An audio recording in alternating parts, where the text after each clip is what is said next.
Hvala lepa, dober večer, lep pozdrav.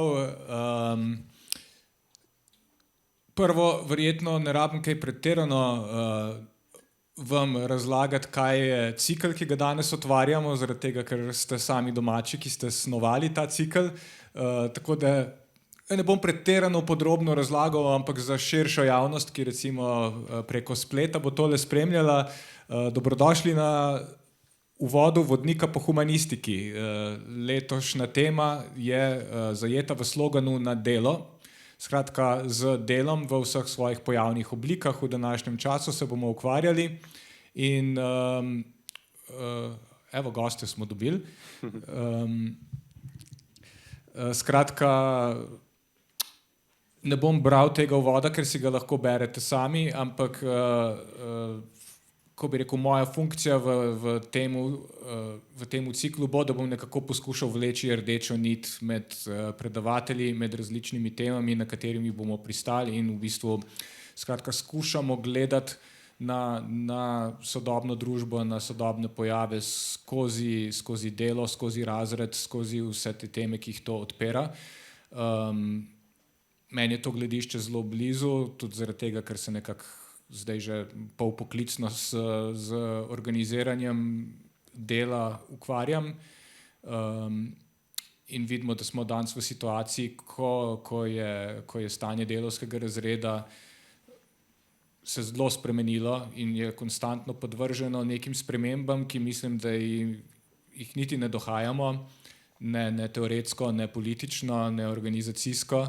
In smo ves čas v nekem zaostanku in zato mislim, da so zelo dobrodošli taki pogovori, da lahko malo bolj poglobljeno, bolj oddaleč, pa mestoma tudi bolj podrobno poskušamo analizirati stanje, v katerem smo, kaj je delo danes, v čem se razlikuje, kaj je pozicija delavskega razreda in kje zagrabiti v bistvu situacijo. Začenjamo z delom na področju kulture in začenjamo z Brechtom, ker mislim, da je odličen uvod v celo zadevo. Meni je pač zelo blizu. Bom kasneje povedal, zakaj, ampak najprej, da predstavim današnjega predavatelja, Jakoba Ribiča, ki bo eno 45-minutno predavanje danes pripravil na temo učnih komadov in mislim, da ne bi mogli si v bistvu boljšega uvoda zamisliti, da na hitro našega predavatelja današnjega predstavim. Jakob Ribič je član raziskovalne skupine UL AGRFT, kjer je tudi doktoriral, strokovne in znanstvene članke objavlja v različnih revijah, Amfiteater, Problemi, Dialogi, Adept. Bil je urednik spletnega portala o sodobnih scenskih umetnostih, Neodvisni, revije Adept in oddaje Teritorij teatra na Radiu Študent. Je tudi član različnih gledaliških komisij in žiri za nagrado Slavka Gruma, Dnevnikovo nagrado in na festivalu Transgeneracije. Je tudi prejemnik akademijskih Prešernovih nagrad za diplomsko in magistrsko delo. V vodilni svetovni reviji za področje brehtologije je objavil 2 znanstvena članka. Prosim, en aplavz za našega gosta Jakoba Ribiča. Zdaj, preden ti predam besedo, v bistvu en kratek sestavek sem pripravil za današnji uvod. Glede Brechta, jaz osebno nisem kak poznavalec pretirano poglobljen, oziroma lahko rečem, da sem do Brechta prišel ne preko gledališča, ampak preko poglabljanja v raziskovanja v bistvu neke lastne pozicije znotraj, kot ustvarjalca, znotraj pač v bistvu produkcijskega sveta, v katerem delujem. In Brecht je na nek način v bistvu tisti, ki je po mojem mnenju najbolj konkretno odpiral v bistvu pač ta vprašanja ustvarjalca v bistvu kot producenta, kot inženirja. Takole bom rekel, vsi se soočamo z nekim občutkom, da ustvarjalci zgolj brezumno reproduciramo pravilna mnenja in z njimi obstoječe družbene aparate. Ne spreminjamo pa zares družbenih odnosov. Skratka, vsi smo content creatorji, ki smo ujeti v brnenju algoritma ameriških korporacij in podrejeni njihovi logiki. Ustvarjalci nimamo česa povedati o produkcijskih pogojih, v katerih nastajajo naša dela, in zato tudi nimamo česa povedati širši družbi. To je šokantno jasnostjo povedal in pojasnil Walter Benjamin v besedilu Avtor kot producent. V njem pa tudi predstavi Brechtovo delo kot možen odgovor na to našo dilemo. Benjamin je revolucionarnega avtorja razumel kot inženirja, ki ne ustvarja vsebin, kontenta, ampak transformira sam aparat, znotraj katerega deluje, znotraj katerega ustvarja. Oblikuje nova orodja za transformacijo gledališča, poezije, romana in tako naprej. Skratka, čisto popolnoma drugačen vstop v ustvarjalni proces je to. Treba je se spraševati, kaj je ta aparat, znotraj katerega delujemo. Izpisal sem si par citatov iz tega eseja, ki je meni v bistvu bil tako transformativen par let nazaj, ko sem ga prebral, in moram reči, da se ne bi ukvarjal s tem, s čemer se danes ukvarjam. Verjetno, če ne bi na ta tekst naletel. Takole pravi Benjamin. Avtor, ki pisateljev ne nauči ničesar, nikogar ničesar ne nauči. Torej je odločilnega pomena značaj produkcije kot vzora, ki drugim proizvajalcem narekuje, kako naj proizvajajo, poleg tega pa jim daje na uporabo izboljšani aparat. Ta aparat bo toliko boljši, kolikor več potrošnikov bo vpeljal v produkcijo. Na kratko, kolikor bralcev in gledalcev mu bo uspelo pretvoriti v gledalce. Takšen vzorčni aparat že imamo, a tukaj bomo o njem spregovorili na kratko. Gre za Brechtovo epsko gledališče. Skratka, Brechtovo epsko gledališče je ta vzor, ki ga je Benjamin identificiral kot v bistvu to rušenje te meje med potrošnikom in ustvarjalcem. Zato se veselim tega današnjega predavanja o učnih komadih Brechtovih. Bi pa še predtem en kratek citat iz Benjamina, ki je takole zastavil težavo gledališča. Vedno znova nastajajo tragedije in opere, ki imajo na razpolago navidezno urejen scenski aparat, v resnici pa zgolj dobavljajo material zastarelemu aparatu. Ta nejasnost glede lastne funkcije pri glasbenikih, pisateljih in kritikih, pravi Brecht, ima velike posledice, ki jih premalo upoštevamo. Ker mislijo, da imajo v lasti aparat, ki pa v resnici v lasti njih, zagovarjajo aparat, nad katerim nimajo nobenega nadzora več in ki tudi ni več, kakor sicer še vedno verjamemo, sredstvo v prid proizvajalcem, temveč je sredstvo proti njim. Gledališče zapletenih strojev, ogromnega števila statistov in prefinjenih efektov se je v veliki meri pojavilo zato, ker poskuša proizvajalce speljati v brezizhoden konkurenčen boj, ki sta ga vsilila radio in film. Takšno gledališče, ki naj ga za njegovo poučno in razvedrilno obliko, ki sta komplementarni in dopolnjujoči se, je prizorišče dobro situiranega sloja, ki vse, česar se dotakne, spremeni v dražljaj oziroma entertainment. Takšen položaj je izgubljen položaj. Drugače pa je z gledališčem, ki ne poskuša konkurirati novim instrumentom publikacije, temveč poskuša te izkoristiti in se od njih učiti. Na kratko, z njimi želi vzpostaviti dialog. In prav ta dialog je epsko gledališče opredelilo za svoje poslanstvo. Jaz sem dobil en preblisk, v bistvu prvič, ko smo se sestali v tem prostoru, ravno ta sestavek mi je nekako prišel v glavo, ko sem videl v bistvu, kakšen light show imamo tukaj pač nad našo glavo, in sem pomislil, da tukaj gre za več 100 jurjev, verjetno pač več, kot je vloženo bilo v ustvarjalno produkcijo pač na našem področju več let skupaj. Ne? Za light show, ki verjetno, ne vem, je že kdaj bil prižgan ali kdaj bo bil prižgan, ampak skratka, težko se človek znebi občutka, da nismo ustvarjalci tu zato, da smo upravičili projekt gradnje in pač neke pogodbe tehnične in tako naprej. Skratka, da nimamo mi v lasti tega aparata, ampak ima ta aparat v lasti nas, da smo mi v bistvu, ko bi rekel, da je ustvarjalnost in kultura sta stranski produkt gradbene industrije in drugih produkcijskih pač procesov, ki se odvijajo v družbi.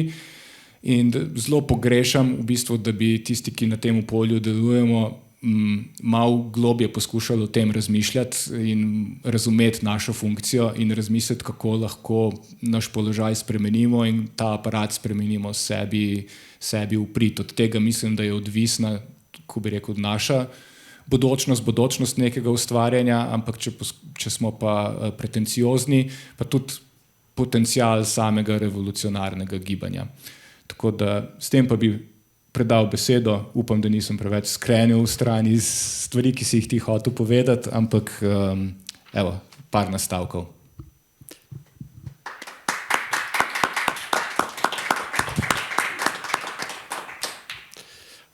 Hvala, Miha, za ta krasen uvod. V resnici mi zdi, da se zelo lepo navezuje na to, o čemer bom jaz govoril.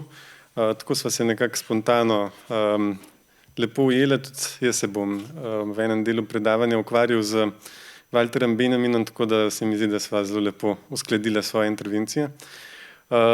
Lep pozdrav še z moje strani. Jaz bi se na začetku rad najprej zahvalil za povabilo. Moram reči, da sem zelo vesel in mi je v čast, da sem lahko tukaj na Vodnikovi domačiji in da sem lahko del tega ciklusa pogovorov oziroma predavanj. Tako da bi se rad iskreno zahvalil ekipe na Vodnikovi domačiji in seveda tudi založbi CF, urednici Ameliji Krajger, za to povabilo.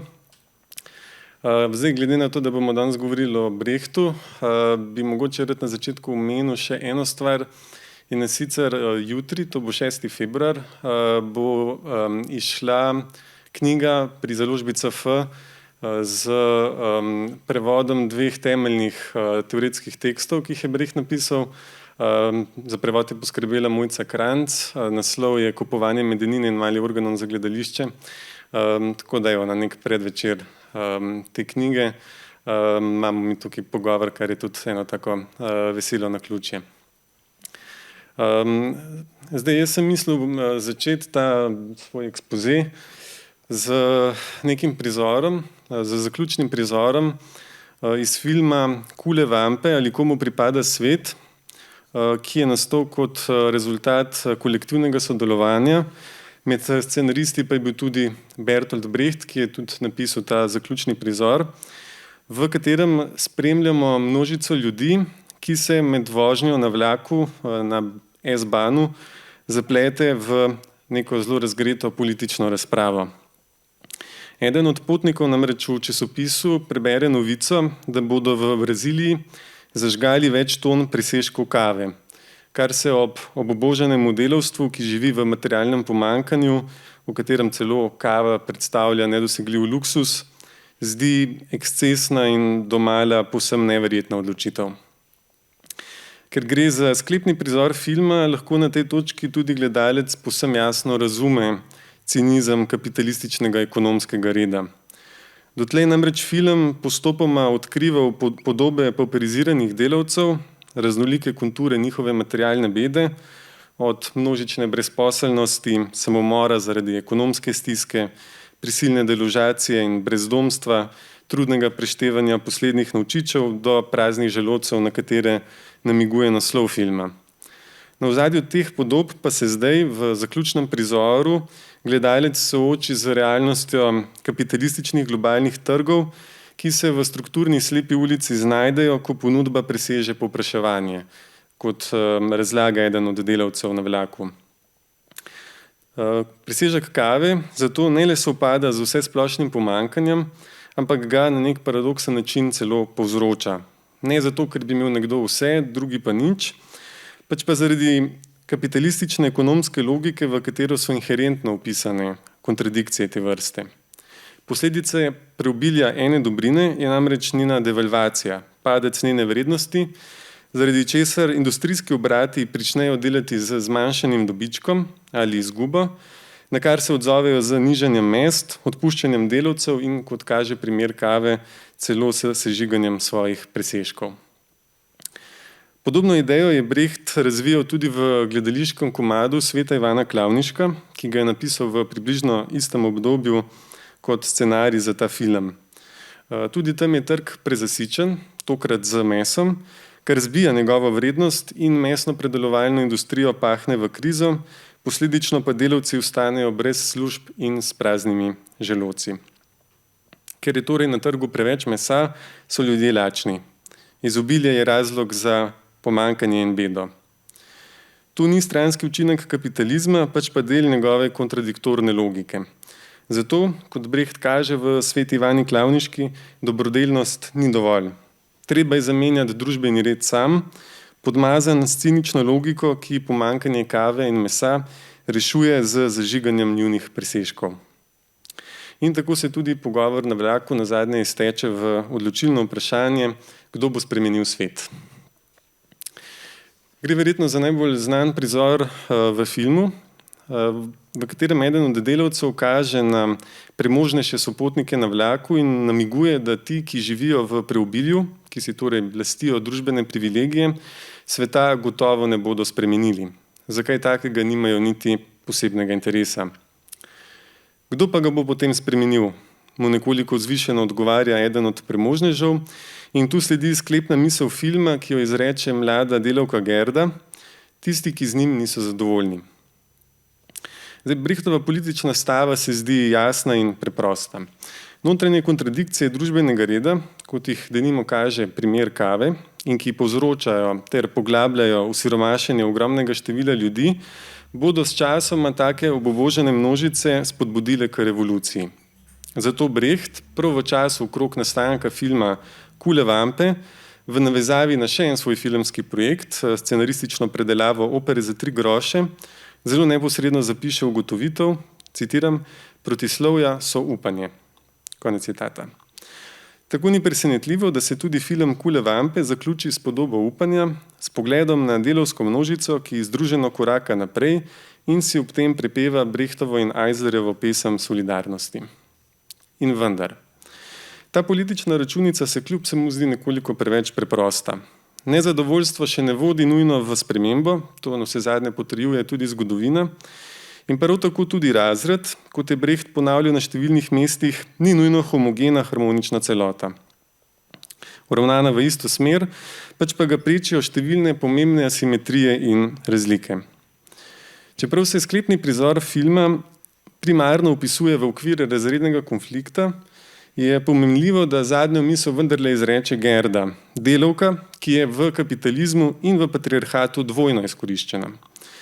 Zdi se mi, da že samo ta primer dovolj jasno pokaže, da se solidarnost ne more vzpostavljati zgolj na podlagi preproste in popolne enotnosti, pač pa obratno, na polju razlik in potencialnih medsebojnih napetosti.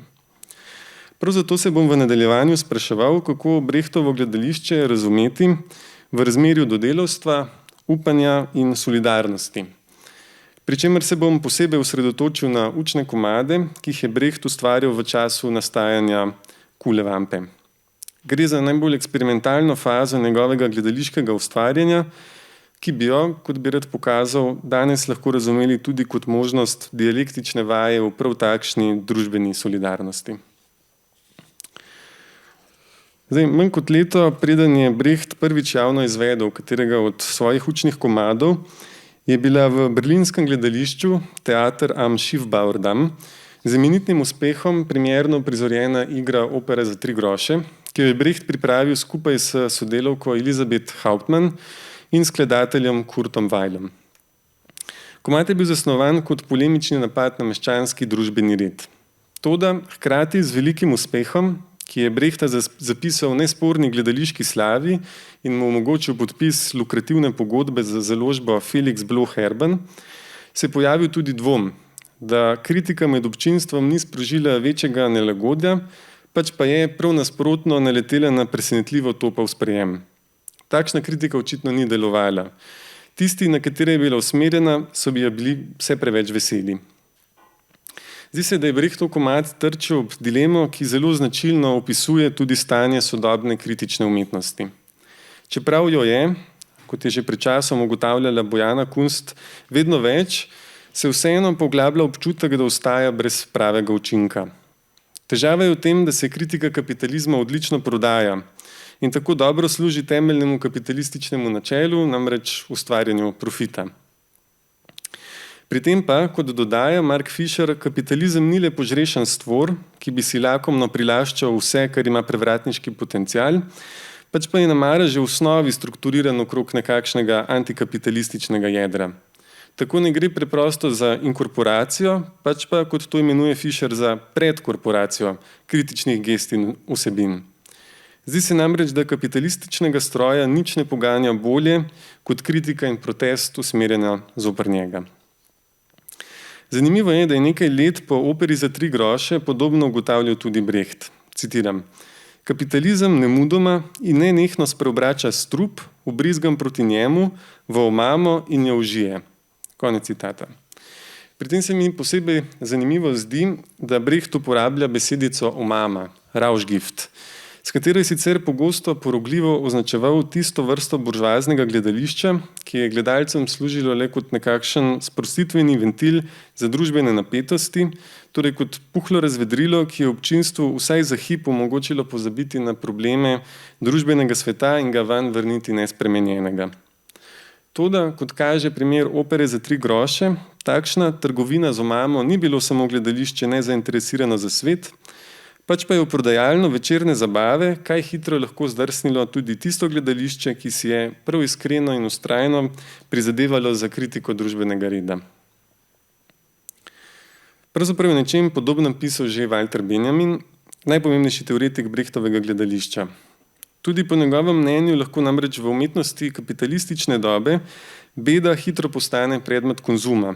Boj proti njej pa se, naj ga še tako spremljajo revolucionarni refleksi, zlahka vklopi v velemestni kabaretni posel.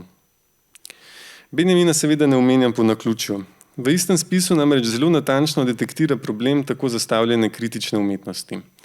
Kot pravi, polemično izrekanje proti proizvodnim odnosom določene dobe ni dovolj, če to izrekanje in s tem tudi položaj umetnosti še vedno poteka znotraj teh istih proizvodnih odnosov. Rečeno preprosto in kar se da neposredno. Brechtova opera za 3 groše je bila sicer res natančna kritika meščanskega družbenega reda, a je bila vse skozi posredovana v obliki prav takšne meščanske gledališke institucije. Strukturno je bila torej umeščena v okvir, ki ga je kritizirala. Takšna kritika zato seveda ni mogla imeti zares globokih posledic. Kot pravi Benjamin, proizvodnemu aparatu dominantnega družbenega razreda ni dovolj dobavljati gradiva, naj si bo to še tako kritično. Veliko pomembneje je spremeniti prav ta aparat sam. Brecht je zato uporabljal izraz umfunkcionirung gledališča, torej preoblikovanje oziroma spreminjanje njegove funkcije. In prav tu naletimo na njegove učne komade.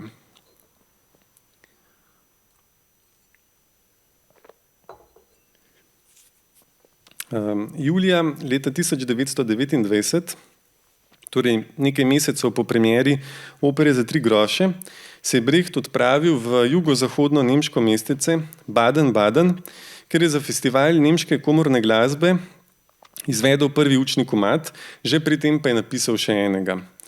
Danes jo v slovenščini poznamo pod naslovoma Prekooceanski let in Badenski učni komad o soglasju. V naslednjih letih pa je nato Brecht napisal še serijo drugih sorodnih besedil, tako da danes, poleg obeh že omenjenih, v sklop učnih komadov prištevamo še tekste Dajevec in Nejevec, Ukrep, Izjema in pravilo ter Horaciji in Kuriaciji. Vsem komadom je skupno, da gre za zelo kratke, le nekaj strani dolge tekste, s preprosto, na bistvo reducirano vsebino oziroma fabulo, namenjeno uprizarjanju gledaliških amaterjev, predvsem šolarjev, pa tudi delavcev in drugih neprofesionalnih igralcev. Poleg tega so za uprizoritev učnih komadov potrebna le minimalna in kar se da skromna sredstva. Prazen oder in recimo še stol ali miza, tako da se jih lahko izvaja pravzaprav kjerkoli. Astrid Elsmann zato učne komade upravičeno povezuje z gledališčem revščine. Učni komadi so kljub nekaterim pomembnim medsebojnim razlikam, vsaj eden je bil denimo namenjen za radijsko uprizarjanje, povezani tudi intertekstualno in jih zato lahko obravnavamo kot enoten korpus, celo kot zaporedje poskusov, ki se razvijajo drug iz drugega. Tako se na primer Prekooceanski let konča s pesmijo, s katero se badenski učni komad o soglasju začne. Nejevec in obe verziji Dajevca pa sta strukturirani okrog enakega zapleta. Deček se za ekspedicijo, ki jo vodi učitelj, odpravi v gore, kjer pa zboli, zato je skupina soočena z dilemo, ali se z dečkom vrne v dolino ali pa ga žrtvuje in nadaljuje pot brez njega. Razlika med komadoma je zgolj v odločitvi za eno ali drugo možnost. Ukrep je bil na to mišljen kot dopolnilo obeh tekstov, saj se tudi tu mladi tovariš znajde v podobni situaciji, v kateri se od njega zahteva soglašanje z lastno smrtjo. Poleg teh ponovitev in variacij so besedila med sabo povezana tudi z nekaterimi skupnimi ali vsaj zelo podobnimi temami in motivi. Tako je, kot opaža Hans Thies Lehmann, na primer značilno, da učni komadi vključujejo potovanje. Naj se gre za polet, pot v hribe, odhod na Kitajsko ali prečkanje puščave. Ta potovanja se praviloma končajo z nenadno zaustavitvijo, nenačrtovano prekinitvijo ali zasilnim pristankom. Let je odpovedan, deček zboli in ne more naprej, potovanje v puščavi se izjalovi. Še natančneje, ta prekinitev pogosto nastopi v obliki padca. Naj gre za strmoglavljanje pri letu ali za to, da dečka vržejo v dolino, mladega agitatorja pa v apneno jamo. Toda poleg omenjenih motivov je učnim komadom kot osrednji dogodek skupna tudi in predvsem smrt. Brecht je ob badenskem učnem komadu v soglasju celo zapisal, da se je treba naučiti umreti. S tem tesno v povezavi pa Lehmann kot enega od temeljnih tematskih modelov v učnih komadih opaža motiv odpovedi, ki se po njegovem mnenju stopnjuje skozi različne faze.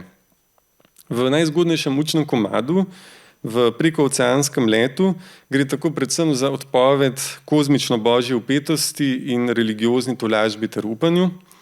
V badenskem učnem komadu Soglasju se na to poleg božje pomoči treba odpovedati še človeški, nazadnje pa tudi samemu sebi, svoji lastni avtonomiji in biti, svojemu imenu in sploh vsemu lastnemu. V Dajevcu in Nejevcu se zahteva odpoved nenasilju, nazadnje v ukrepu pa se je treba odpovedati še brez krivdnosti. Čeprav se bo vsaj v določeni meri moja interpretacija sklenila z nekoliko drugačno izpeljavo, Lehmanna vseeno posebej omenjam zato, ker bi rad pokazal, da učni komadi, povsem drugače od opere za 3 groše, delujejo neizprosno in neznosno, celo unheimlich. Zaradi česar poleg nelagodja pogosto sprožajo številne polemične in odklonilne odzive. Buržoazno branje jim v svoji milejši obliki pripisuje didaktičnost, moraliziranje in dogmatičnost. V svoji bolj ostri pa tudi zagovarjanje revolucionarnega terorja in stalinističnih čistk. Toda vsaj v času, ko je Brecht pisal učne komade, niso bili nič manj kritični tudi na politični levici, kjer so mu, med drugim tudi tesna Brechtova sodelavka Margarete Štefin, učitelji, da ne razume ničesar v delavskem razredu in da se navsezadnje tudi on sam vse preveč rad udinja buržoaznim radostim, kot se je bila na primer naklonjenost do avtomobilov in cigar ter veliko stanovanje z najeto gospodinjsko pomočnico.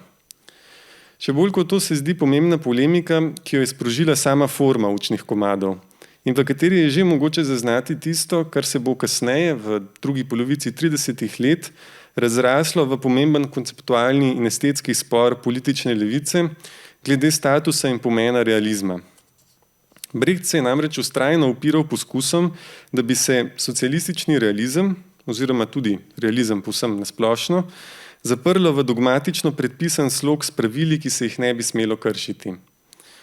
Namesto tega je bil za Brehta, kot je to natančno formuliral Bernd Stegemann, realizem vselej vprašanje metode, ne sloga, z namenom, da se pri občinstvu in izvajalcih spodbudi dialektični premislek o družbeni realnosti.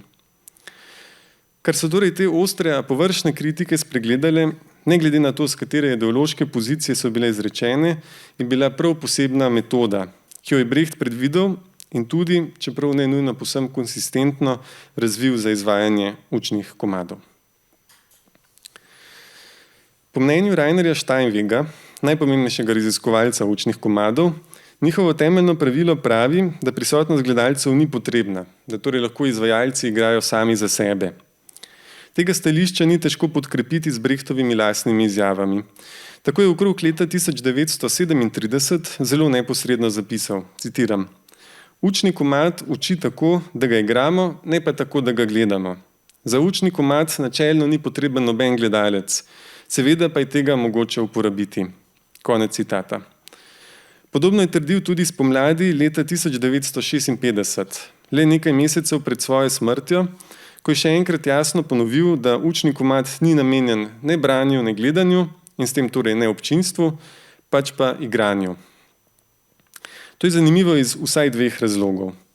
Po eni strani je Brecht le nekaj mesecev potem, ko je z opero Za 3 groše, to gledališko kritiko meščanskega družbenega reda in kapitalizma, ustvaril zelo velik uspeh in s tem paradoksno tudi nezanemarljiv dobiček, z učnimi komadi zasnoval nov tip gledališča, ki primarno ni bil več namenjen občinstvu in s tem seveda tudi ne prodajanju kart. Poleg tega se je z vključitvijo neprofesionalnih gledaliških igralcev oziroma amaterjev zamislil gledališče, ki si ne bi več odvijalo samo v ustaljenih meščanskih inštitucijah, pač pa v novih prostorih, kakršne so recimo šolske učilnice, tovarne, delovna mesta in podobno. Po drugi strani pa je, s tem, ko je iz učnih komadov prisotnost gledalcev izključil kot primarno značilnost gledališkega dogodka, poudarek iz končne izvedbe premestil na poskušanje, ponavljanje, vaje. Bolj kot zaključno prizoritev je tako pomemben postal sam proces ustvarjanja, v času katerega so se lahko igralci, recimo delavci, zbirali med sabo, vadili v izvajanju gledališkega komada, pri tem pa razpravljali, raziskovali in premišljevali o idejah in vsebinskih dilemah. Fredric Jameson zato upravičeno pravi, da bi lahko učne komade razumeli kot neke vrste mojstrske tečaje, masterklase, ob katerih bi lahko izvajalci v neomejenem obsegu preizkušali alternativne variante, ponavljali svoje izvedbe in učne komade izkoristili kot izhodišče za debato o političnih problemih in vprašanjih. Zanimivo je, da je Brecht, vse kar zadeva ukrep, predvidel tudi, da ga igralci izvedejo večkrat zapored, ker je šlo za kratek komad, to niti ni bilo nemogoče. Pri tem pa je bilo predpostavljeno, da se bodo izmenjavali v svojih vlogah, tako da bo vsak lahko odigral vse predvidene like, ter se po koncu izvedbe o tem pogovoril s svojimi soigralci. Vsa ta pravila omenjam zato, ker nesporno izpričujejo, da učni komadi niso bili namenjeni pedagoškemu in pokroviteljskemu poučevanju domnevno nevednega občinstva ali samo razumevanju delavskega razreda naivno ujetega v napačno zavest. Veliko bolj od končnega nauka, ki bi ga bilo treba potem samo še dešifrirati, razumeti in se z njim strinjati, je bil pomemben sam proces učenja, v katerega pa vnaprej ni bil napisan noben smisel ali pomen. Odločitev v njem je bila skozi argumentirano in kritično deliberacijo prepuščena izvajalcem samim. Brechtova doktrina je bila, rečena s Fredricom Jamesonom, preprosto metoda sama. Prav zato je bilo Brechtovo poimenovanje Lehrstücke, kar bi lahko dobesedno prevedli kot poučni komadi, dokaj ponesrečeno. Saj gre navsezadnje za komade, ki so namesto apodiktičnega propagiranja dogem bistveno bolj poskušali odpirati prostor za razpravo. Zgovorno je, da Brecht pri prevajanju tega koncepta v angleščino ni uporabil dobesedne prevajalske rešitve in se je zato namesto izraza teaching place raje odločil za izraz learning place. Kot opozarja Florian Wassen, sta pri tem pomenljivi obe besedi. Learning, ki namesto poučevanja poudarja učenje, in play, v katero je ujeta dvoumnost povezana z igro kot gledališkim komadom in igro kot skupinsko dejavnostjo, namenjeno razvedrilu in zabavi. Navsezadnje je tudi Brecht sam vztrajno ponavljal, da zabava, ki zgolj utrjuje prevladujoče parametre mišljenja in jih ne razpira novim horizontom, ne more biti na nivoju svojega pojma. Je lahko samo nezanimiva ali celo problematična. Prav tako pa je dolgočasno in vprašljivo tudi učenje, ki deluje po principu privzdignenega kazalca in domnevno nevednim učencem poleg znanja vztrajno utepa predvsem pokornost in disciplino. Tako učenje kot zabava sta torej po Brechtu možna le v medsebojnem dialektičnem spoju. In mislim, da učni komadi, oziroma če sledimo predlogu Floriana Wassena, učne igre ali Lehrenspiele, poskušajo ustrezati prav tako zamišljenemu idealu. Poleg tega ima vključujoča in sodelovalna metoda izvajanja učnih komadov tudi pomembno politično konotacijo.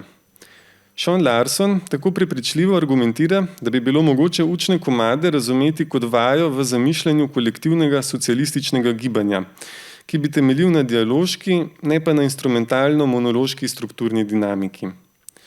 Pri tem se mi zdi pomembno poudariti, da se Brechtova teorija učnih komadov ni pojavila šele po letu 1933, ko je oblast v nemškem prostoru uradno prevzel nacionalsocializem, ki je družbeno mišljenje in delovanje popolnoma podvrgel avtoriteti oblasti. To kritiko je Brecht oblikoval že prej, kar kaže na to, da so bile družbene aktivnosti in institucije že v kapitalistični Weimarski republiki podvržene instrumentalno-monološkim vzorcem delovanja.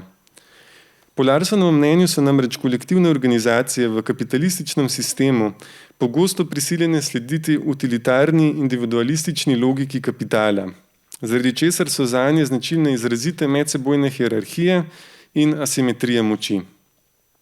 To navsezadnje ne velja le za poslovne sisteme ali politične organe, pač pa tudi recimo za meščanski gledališki aparat.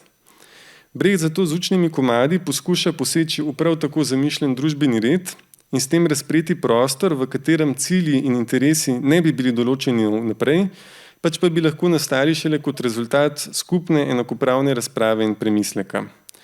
V vsakdanjem družbenem in političnem življenju se je za številne organizacije, kot so bili na primer delavski sveti ali sindikati, izkazalo, da je vztrajanje na dialoški strukturi delovanja zahtevno ali nemara celo nemogoče, zaradi potrebe po sprejemanju hitrih odločitev in odzivov na zunanje dogodke, pa tudi zaradi bolj učinkovito organiziranega družbenega boja.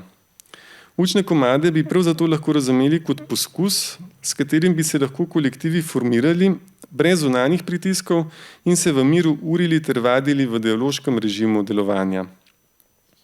Na ta način Brecht razrednega konflikta ni vpeljal samo znotraj obstoječih političnih in družbenih oblik, pač pa ga je prvenstveno formuliral kot konflikt glede teh oblik samih.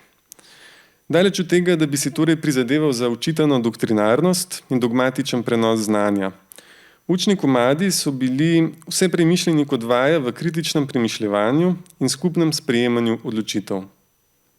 Na ta način bi jih torej lahko razumeli kot poskus v oblikovanju trajnih kolektivnih zavezništev, ki bi se ravnali po horizontalnih načelih dialoške strukturne dinamike. Toda, dialoško delovanje ni zahtevno le zaradi zunanjih pritiskov, pač pa tudi zaradi razlik in napetosti, do katerih prihaja znotraj kolektivov samih.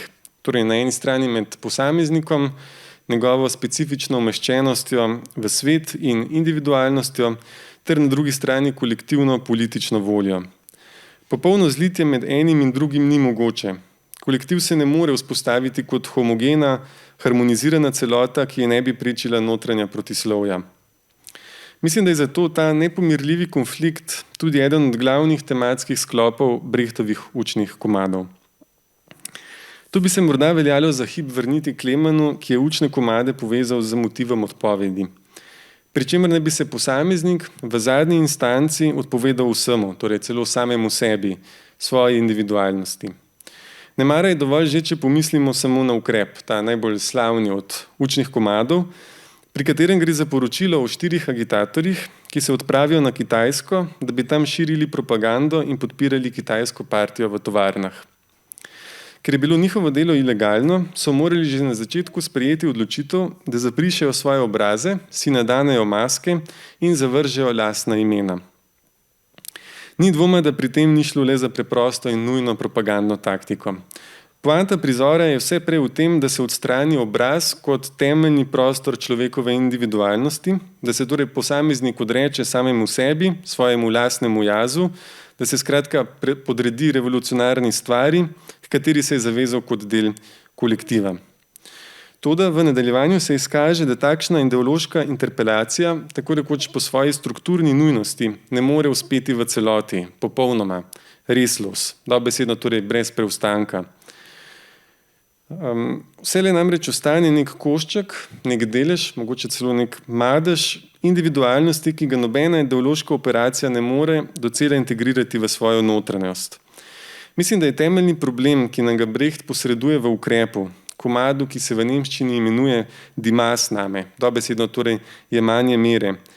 Prav v tem, kako izmeriti tisto, kar se nahaja onkraj mere, kar se torej takšni meri po svoji nujnosti izogne, ker je, kot pravi Lehmann, nemerljivo, brezmejno, nedoločno, z nobenim razumom obvladano, iracionalno, afekt, želja, manko, telo. Konec citata. Tako tudi mladi tovariš v nekem trenutku ne zdrži več. Ob pogledu na grozljivo izkoriščanje delavcev se prepusti spontanemu izbruhu sočutja, strga svojo masko in razkrije svojo identiteto, s čimer usodno ogrozi revolucionarno misijo. Mislim, da Brecht tu izpostavlja zgornji rob, do katerega se je še mogoče odreči lastni individualnosti in se integrirati v kolektiv. Ko se enkrat to mejo prestopi, ko se je treba odpovedati res čisto vsemu, tudi tej zadnji instanci individualne spontanosti, temu nenadnemu izbruhu sočutja, posamezniku preostane le še biološka smrt. In tako tudi mladi tovariš nazadnje soglaša z nujnostjo samožrtvovanja. Kajti, kot se zdi, šele smrt lahko dokončno izniči vso njegovo individualnost. Zdaj, če bi Brecht ukrep pisal kot dogmatični tekst, bi takšno politično usmrtitev mladega tovariša lahko razumeli kot možno in verjetno tudi problematično rešitev konflikta, ki se nujno pojavi med individualno singularnostjo in kolektivno politično racionalnostjo. Ker pa so učni komadi prvenstveno namenjeni premisleku in razpravi, mislim, da moramo tudi ta vozel razumeti kot aporijo, ki naj šele sproži debato, ne pa kot Brechtovo politično učno uro. Kar torej Brecht posreduje delavskim in šolskim igralskim skupinam, je neodpravljiv konflikt, ki vznikne med instanco posameznikove individualnosti, naj bo še tako minimalne, in kolektivnim interesom oziroma skupno voljo, vendar ne zato, da bi pokazal, kako naj se ta konflikt reši, pač pa zato, da pričnejo o tem igralski kolektivi premišljevati. Zdi se mi torej, da bi ukrep lahko razumeli kot komad, ki izpostavi problematičnost univerzalne mere in tako pokaže, da so telesa nujno različna, torej tudi različno ranljiva. Na ta način lahko sproži razpravo, učno igro, o tem, kako tvoriti kolektivno zavezništvo, ki takšnih razlik ne bi uravnavalo, ampak bi ob njih lahko vzdržalo.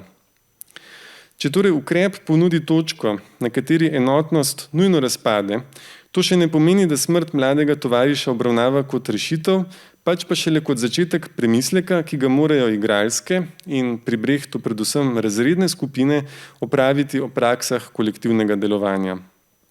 Skupnosti nikoli ne nastopijo kot hegemone celote, neobhodno jih prečijo notranje razlike in protislovja, zato se zdi pomembno razmišljati v njih na način, da posamezniku ni treba na silo in nasilno izginiti v tako zamišljenih kolektivih. Učne komade bi potem takem lahko razumeli kot gledališki poskus, pri katerem bi se izvajalci urili v dialoškem režimu medsebojnega delovanja, kot to predlaga Larson, hkrati pa tudi kot poskus oblikovanja trajnega zavezništva, ki bi zmogel vzdržati ob medsebojnih razlikah, oziroma še več, ki bi prav na podlagi teh razlik lahko tvoril družbeno solidarnost. O tem so v zadnjih desetletjih pisale številne pomembne feministične avtorice, denimo Jodi Dean, Bell Hooks in Sara Ahmed. Citiram: solidarnost ne predpostavlja, da so naši boji isti boji, ali da je naša bolečina ista bolečina, ali da upamo na isto prihodnost, pravi Ahmed. Solidarnost vključuje zavezanost in delo, pa tudi priznanje, da tudi če nimamo istih čustev, istih življenj ali istih teles, živimo na skupnem terenu. Konec citata. Podobno tudi sam menim, da razlik, ki obstajajo med nami, ne bi smeli preprosto glediti ali jih odstranjevati v imenu enotnosti. To, kar se v Lehmannovi teoriji kaže kot presežek, ki ga ni mogoče integrirati, se v feministični teoriji rehabilitira kot nekaj, kar zahteva novo obliko kolektiva. Prava solidarnost namreč ne pomeni, prava solidarnost pomeni, da se zavemo skupnih medsebojnih asimetrij in njih, namesto da bi jih disciplinirali, priznamo in sprejmemo. Temelji torej na tem, da zmoremo prisluhniti raznolikostim življenj, ki jim je, čeprav so lahko med seboj še tako tesno kolektivno prepletena, treba dopustiti lastno singularnost. Razmerje med posameznikom in kolektivom je, kot nam kažejo Brechtovi učni komadi, vselej problematično in nikakor ni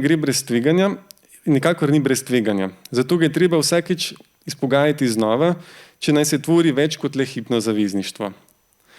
Navsezadnje nas imperativ spremembe lahko nagovori šele, če ozavestimo, da nismo v enakih položajih, da nam torej v dejanskosti pripadajo različni deleži vidnosti, slišnosti in tako naprej.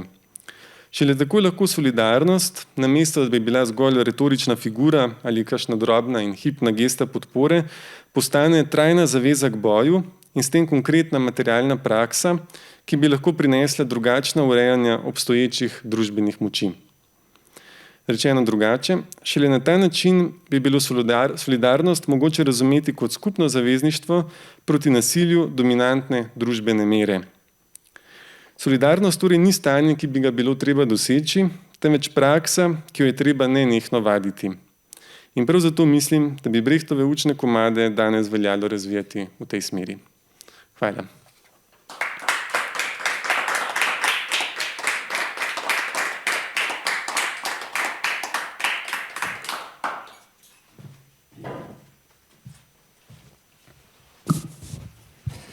Hvala lepa, Jakob. Jaz mislim, da je to zdaj moment, da odpremo oder tudi publiki. Skratka, da posežete z vašimi intervencijami, komentarji, vprašanji. Skratka, odpiramo debato.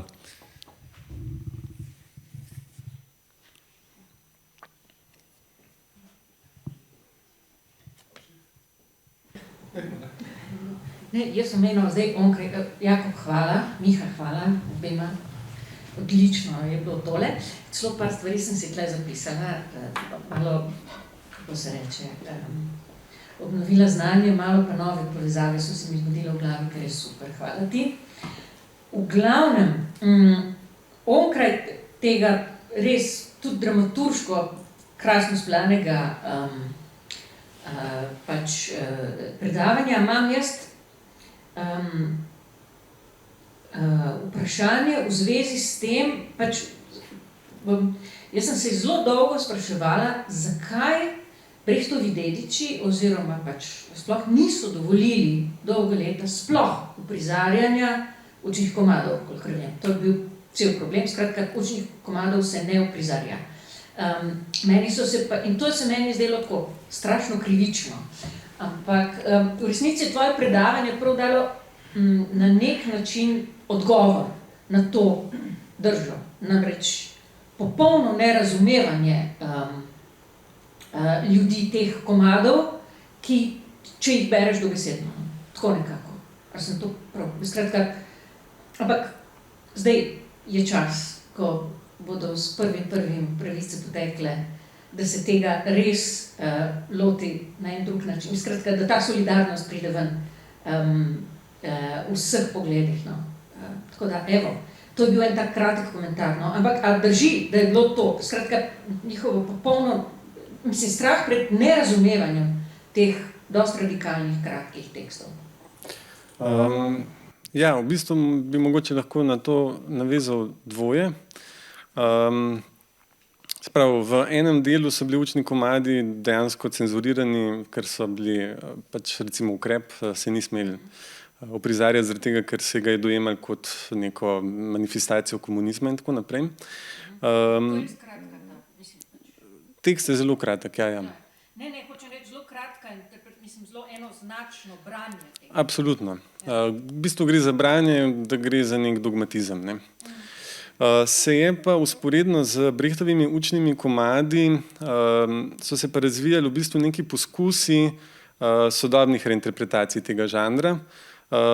Verjetno najbolj pomemben v tem smislu je bil Heiner Miller, ki je imel nek svoj poskus. In še eno stvar bi mogoče dodal. Velika težava pri Brechtu je bila ta, da ogromno teh stvari, ki jih danes vemo, govorim čisto o njegovi teoriji, v času njegovega življenja ni javno izšla, ni bila javno objavljena. On je velik del svojega življenja preživel v egzilu. Tako da smo se v bistvu s to teorijo učnih komadov začeli zares poznavati šele po njegovi smrti. In tudi tam je bilo ključno to raziskovalno delo Rainerja Steinwega, ki je nekje od druge polovice 60-ih oziroma pol od 70-ih let naprej na nek način začel rekonstruirati to teorijo. No.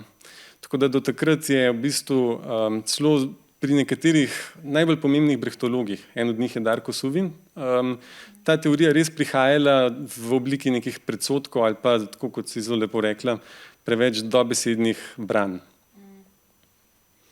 No, v zadnjih letih se je pa to absolutno začelo spreminjati. Ja.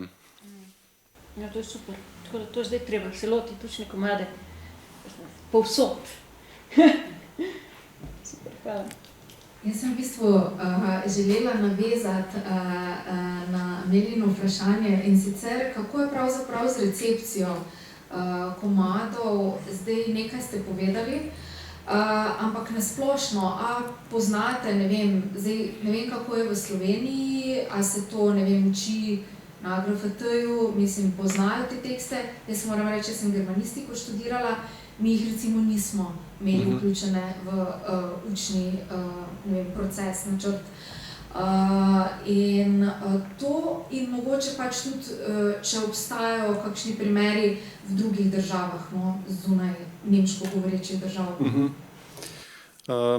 Kar se slovenskega konteksta tiče, bi bilo v povezavi z učnimi komadi nujno omeniti posebno številko revije Problemi, ki je šla že v 80-ih letih, kjer so te učne komade v celoti prevedli in mislim, da tudi zelo uspešno. Mislim, da tudi ime Učni komadi je zelo posrečen prevod, vi se na to bolj spoznate, no. Ampak tak je moj občutek. In hkrati so tam noter objavljeni tudi teoretski teksti v učnih komadih. Tako da je v bistvu tista posebna številka tako zelo celostna. In mislim, da je to na nek način pomembno vplivalo tudi na recepcijo učnih komadov pri nas. Absolutno najbolj pomemben gledališki režiser, ki se ukvarja prav z učnimi komadi, je pri nas Matjaž Berger, ki je tudi zaključil svoj študij z ukrepom. S tem, da on mu je dal takrat ime Reht, besedna igra tudi na Brehtov primek in delno povezana s tem, kar je malo Amelija prej namigala, se pravi z dediči, ki so tako zelo pretirano pravzaprav pazljivo ravnali z Brehtovo dediščino in niso dovolili, da se preveč posega oziroma spreminja te stvari. Tako da to je recimo, kar se Slovenije tiče. Mislim, da na AGRFT imam občutek, da študenti vejo za učne komade, no. Vprašanje pa, če jih berejo, to pa ne znam oceniti. Kaj je bilo pa že drugo vprašanje? Kako je pa mogoče, če imate slučajno kak vpogled v recimo druga tujejezična okolja? Ja, zanimivo je, mislim, da se Rainer Steinweg, ta človek, ki se je ukvarjal z rekonstrukcijo učnih komadov, je hkrati s nekim pisanjem teorije ustvaril tudi neke svoje laboratorije ali pa delavnice in hodil pač po različnih krajih in državah. Vem, da ima recimo v Braziliji pravzaprav neke vrste workshope, kjer so to trenirali in vadili. Zdaj, konkretno pa ne znam čisto oceniti, koliko se to prizarja. Ja. Mislim, pri nas je mogoče pomembno tudi to, no, da so v učnih komadih precej pisali Mladen Dolar in tako naprej. Ne. Se pravi, ljudje, ki imajo neko široko občinstvo ali pa nek širok krog bralstva in se mi zdi, da se potem tudi prek njih pač populariziral ta koncept gledališča. No. Dobro, pa predlagam, da v tej točki sklenemo in lahko neformalno nadaljujemo. Tako da nič, velja samo še enkrat zahvala in seveda napoved naslednjega predavanja, ampak ker ga ne držim v glavi, bom pa kar Amelijo zaprosil, da naredi najavo, ker bo to bolj natančno naredilo. To bo natanko čez 4 tedne, glede na to, da je februar najkrajši mesec v letu. Danes smo 5. kaj ne? Ja, 5. marca Diana Matkovič bo govorila, predavala, debatirala o lastni sobi. Nekoč, kakor jo je napisala Virginia Woolf leta 28 preteklega stoletja in potrebi po lastni sobi. Danes, da lahko sploh počnemo, ustvarjamo, delamo, živimo. Toliko. Hvala, da ste prišli, hvala, da ste nas gledali in nasvidenje čez mesec dni.